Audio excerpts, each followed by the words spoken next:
Si vous avez un cœur, il doit trembler de ne pas être habité par Dieu.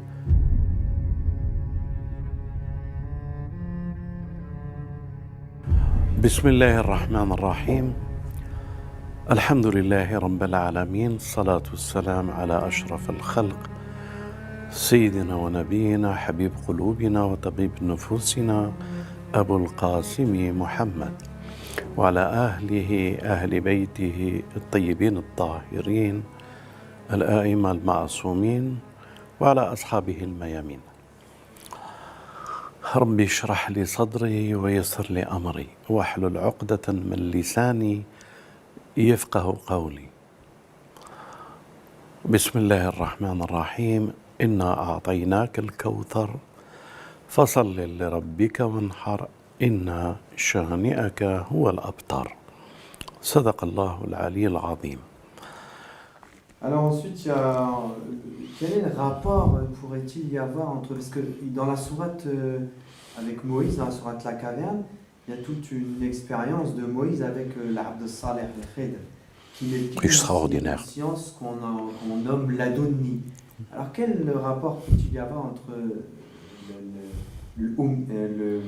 l'Ummi et la science du Khidr? Oui.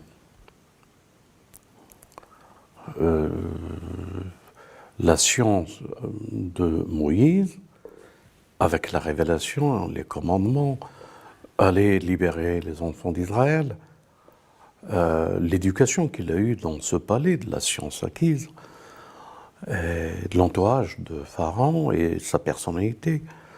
Vous savez, ça nous colle sur la peau si Dieu ne nous assiste pas pour nous débarrasser de ces lacunes.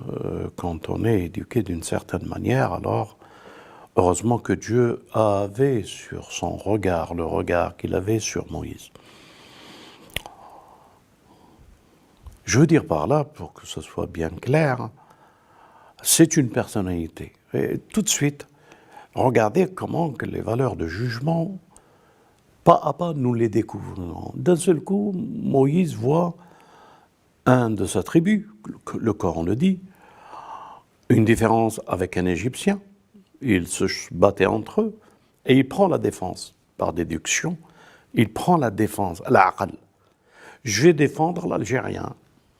Moïse, je vais défendre l'Israélite, enfin, un des enfants d'Israël, dans son esprit et dans son analyse.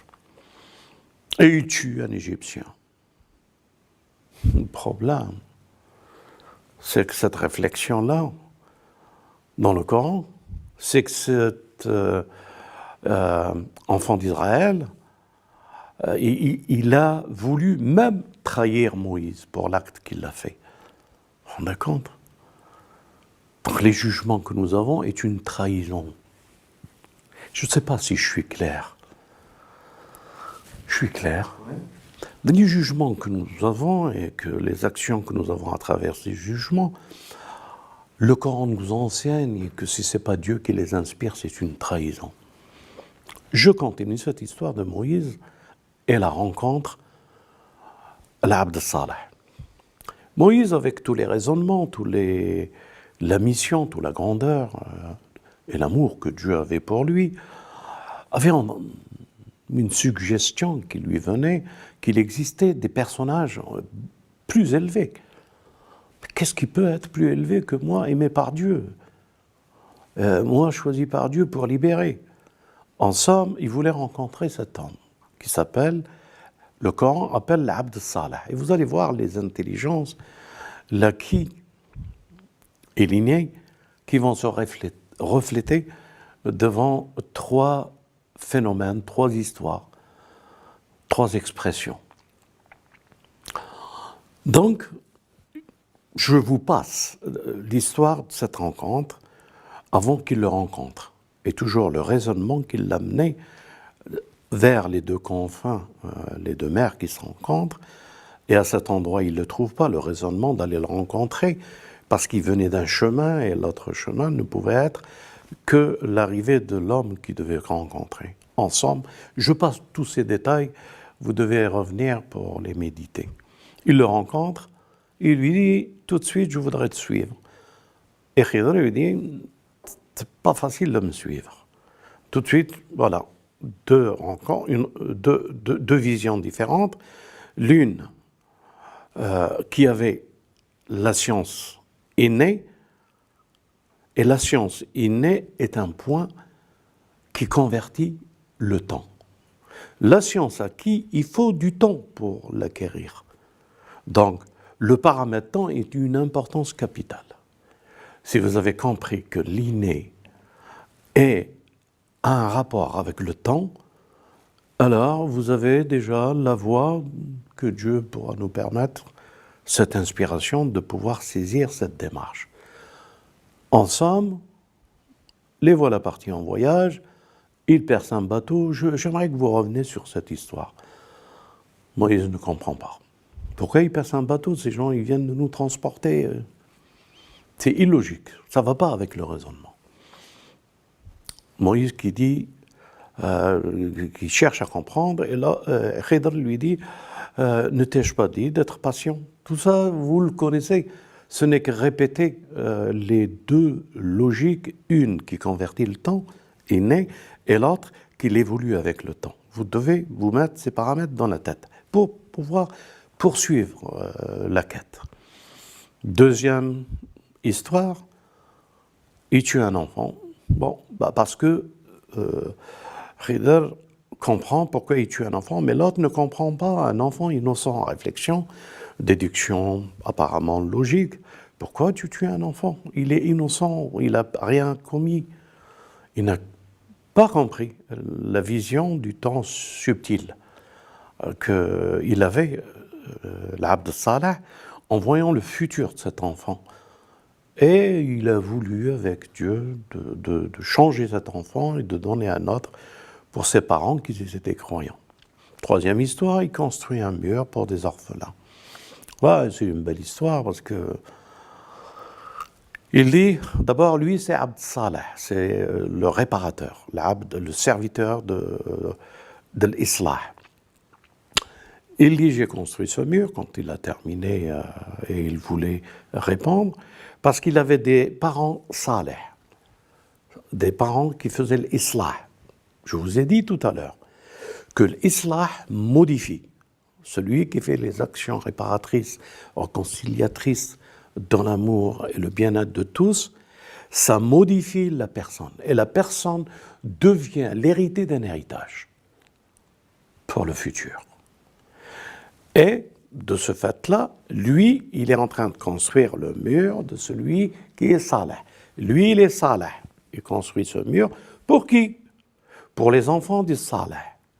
Saleh qui construit pour qui? Pour Salihin qui vont venir. Donc, rien que cette troisième histoire nous montre que l'Islah est réparatrice de l'âme. Il redonne, revivifie, fait, comment on dit, quand on met de l'eau pour une plante pour qu'elle revivifie, je donne le germe et donne un futur et tous les fruits par cette parole, nous comprenons qu'il y a deux attitudes, celui qui avait la science innée et celui qui ne l'avait pas. Donc, tout ceci pour nous dire quoi? Pour nous dire que nous attendons ces deux orphelins de ce Abd Saleh, qu'ils sont déterminés parce qu'ils sont le sursaut de Ilm Akhir Zaman. Ils sont les deux personnes qu'ils ont hérité de cet islah et qu'ils sont là pour islah l'humanité tout entière. Alors si on peut se permettre, il y a encore une question. Vas-y. Parce que ça va dans le sens là. Le messager de Dieu est le dernier messager. Exact. Donc là, la mission du Mahdi et du Messie n'a rien à voir dans le sens où nous comprenons. C'est-à-dire que le messager est venu avec instauration de la construction de la maison de l'islam. Bayt al-Islam, avec ses commandements, ses interdits, la charia, toutes les lois qui peuvent gérer une société. pour faire un État. Il n'y a pas d'autres États qui viendront se faire par un autre prophète. Il est le sceau de la prophétie de la construction. Il n'y a pas d'autre construction à faire. Mais, qu'est-ce qu'il y a?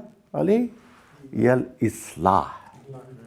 Réparer ce que le prophète a essayé de détourner. Les gens qui ont essayé de détourner la maison de la prophétie, qui ont été contre les Ahl al-Bayt. Le Messie, ce sera sa première parole. Je viens de la maison de David, la maison d'Abraham, la maison de Ya'qub, la maison de Imran, mon grand-père, son grand-père. Et nous avons existé, et nous existons que pour vous préparer à la maison de Mohammed et Ali Mohammed. Allahumma salli ala Muhammad wa ali Muhammad. Et si vous ne le comprenez pas, on va faire un effort pour vous l'expliquer. Et surtout les musulmans. Lisez les versets de celui qui a construit le Kaaba. Ces versets se trouvent dans le Coran. Qu'est-ce qu'il lit? Je vais construire la maison de Dieu. Ça veut dire quoi? Que Ibrahim alayhi salam, le père de toutes les nations spirituelles, il est venu pour construire la maison de Mohammed. Et il n'y aura qu'un qui sera sélectionné pour naître dans cette maison, Ali alayhi salam, le fils de la maison des Ahl al-Bayt. Et si vous avez compris ça, vous comprendrez les personnalités de la lumière. Vous comprendrez comment Dieu a voulu construire une maison déjà au commencement. Jusque la venue d'Ibrahim alayhi salam, en la consolidant pour que son fils Mohammed vienne et naîtra dans cette maison, la Kaaba à l'intérieur, Ali. Jusqu'à aujourd'hui, vous pouvez observer sur l'aile de la construction de cet édifice un mur fissuré que les Saoudiens, tous les ans, essayent de le reconstruire. Et vous verrez toujours une trace fissurée. C'est à travers cette trace, que le mur s'est fissuré et la mère de Ali est rentrée à l'intérieur, est restée 2 ou 3 jours pour accoucher et sortir de la maison de Dieu de Ali.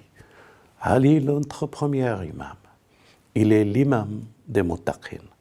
Il est celui qui a été l'image du prophète et ce que le prophète a aimé de laisser comme héritage. C'est pour ça qu'il lui a donné sa fille, Fatima alayhi salam, le fruit du paradis qu'il a descendu lorsqu'il était dans ce voyage vers le ciel. Je ne vous le dis pas par prosélytisme, je vous le dis uniquement à vous éveiller à une conscience. Vous pouvez écouter ce qu'on vous dit fraternellement et amoureusement. Vous écoutez les télés, vous regardez les films hollywoodiens, ou d'autres films. Vous passez votre temps à écouter des conférenciers. Permettez-nous de vous dire,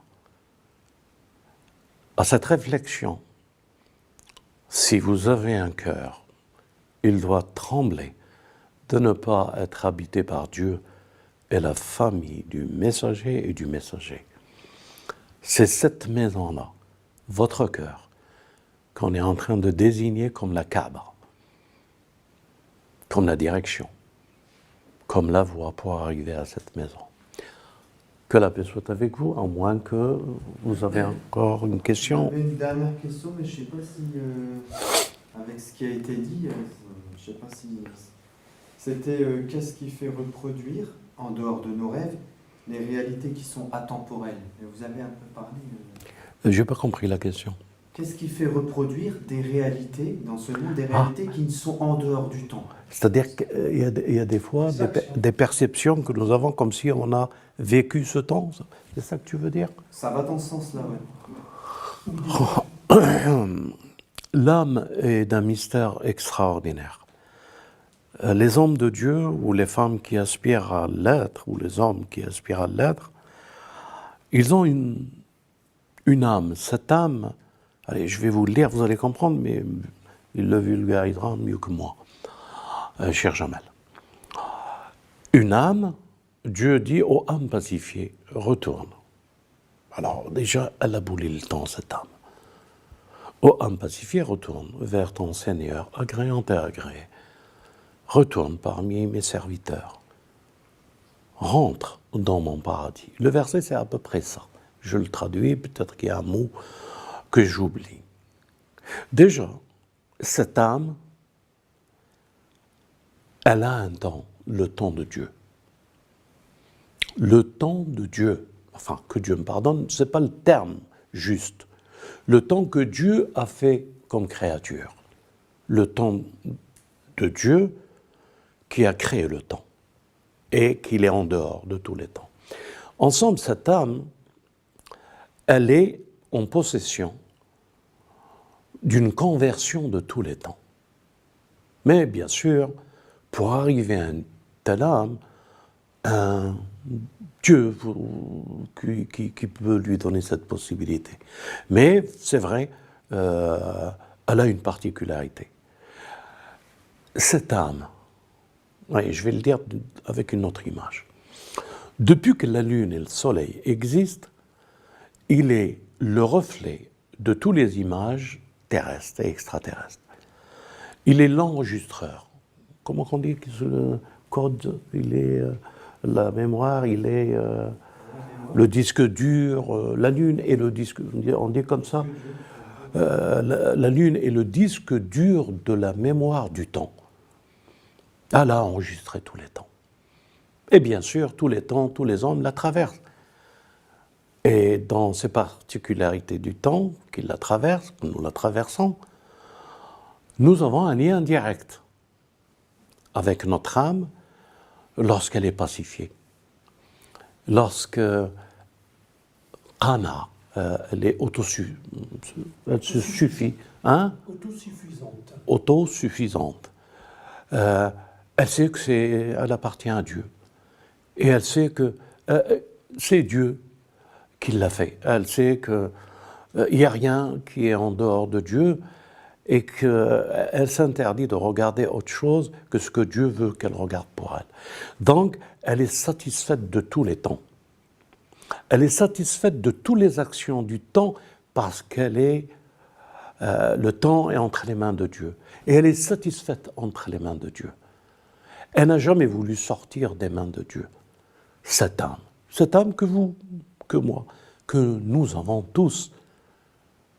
Mais il y a les âmes ennemies de celle-là, qui cherchent à l'emprisonner par des raisonnements, ou l'influencer par des pensées, ou lui faire le double langage, ou le triple personnalité. Alors qu'elle est en réalité, elle, satisfaisante, entre les mains de Dieu, dans son paradis. Elle se sent une âme que lorsqu'elle est fraternelle avec des frères et des sœurs. Et des frères et des sœurs, à leur rencontre, elle a l'impression d'être et de vivre le paradis. Et elle traverse les sciences, les connaissances que seul Dieu peut donner par inspiration. Des images, elle aurait pu être de la conversion des images et d'avoir l'impression d'avoir vécu, de connaître telle ville, de connaître tel endroit, parce que c'est une âme universelle. Elle appartient à tous les espaces et à tous les temps. Le voyage fait avec cette âme, il n'y a que Dieu qui peut l'élever vers lui, cette âme. C'est pour ça qu'il lui dit, apaisante et apaisée, viens parmi mes serviteurs, parce que les serviteurs, quand ils se rencontrent, c'est un paradis. Agréant et agréé, rentre dans mon paradis. L'histoire du temps et de l'âme, tous les gnostiques de tous les temps, tous les prophètes, c'était leur interrogation. Et ils trouvaient un parallèle. Et il s'attachait à ce parallèle parce qu'il les paralysait à la réflexion. Esprit, âme. Ou esprit et âme. Telle est la question. Salam alaikum wa rahmatullah.